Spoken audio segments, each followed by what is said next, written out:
Anxiety. It's a word we hear thrown around a lot these days, but if your child has ever come to you saying they feel anxious, the way you respond could be critical. Leading psychologists now calling for a major shake-up so we don't make things worse.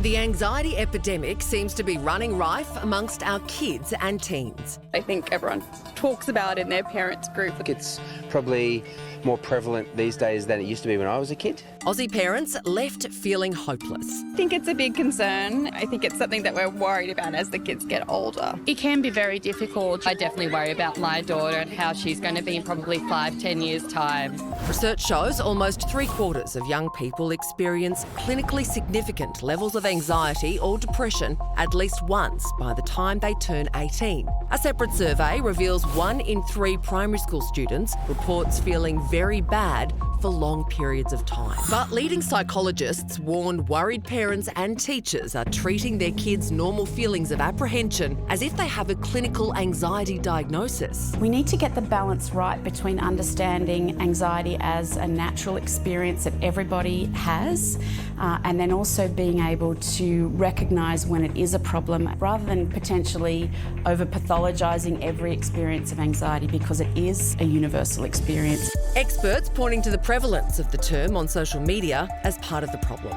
Here are some things I did not know were anxiety symptoms. I've been taking Lexapro for mild anxiety. 3 things that you can do that will calm your anxiety instantly. It gets thrown around a lot more frequently, so you're probably more conscious of it. It's more out there, so you sort of like read on it and think, oh yeah, maybe that's me. And that heightened awareness around anxiety is leading some well-meaning parents to take drastic action. Writing notes to get kids out of school camp, over-reassuring kids, never leaving children who might have separation anxiety, picking kids up early from school. Anything with avoidance is going to make anxiety worse in the long run. Experts maintaining the key to squashing anxiety is recognising it exists, but encouraging kids to work through it. It's a natural response to want to reduce your child's distress, but if we do that in the long term, that can encourage the child to avoid those situations rather than to face them and learn that they can actually handle it.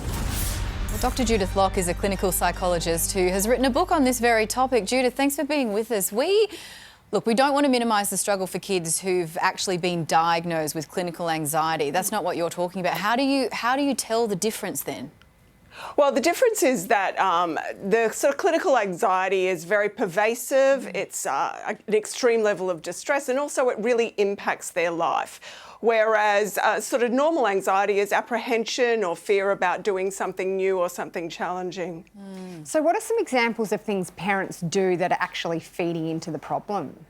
One of the big issues is that parents themselves are anxious about their child being anxious, and that has them probably asking their children a lot more, how are you feeling about the school camp coming up next week or school starting next week. So those discussions about feelings really focus a child on, what might be just a sort of little bit of nerves or something, and starts to amplify that, particularly when the parent wants to be reassured that their child is not feeling those things. They inadvertently amplify it up and make it a much bigger deal than what is good for them.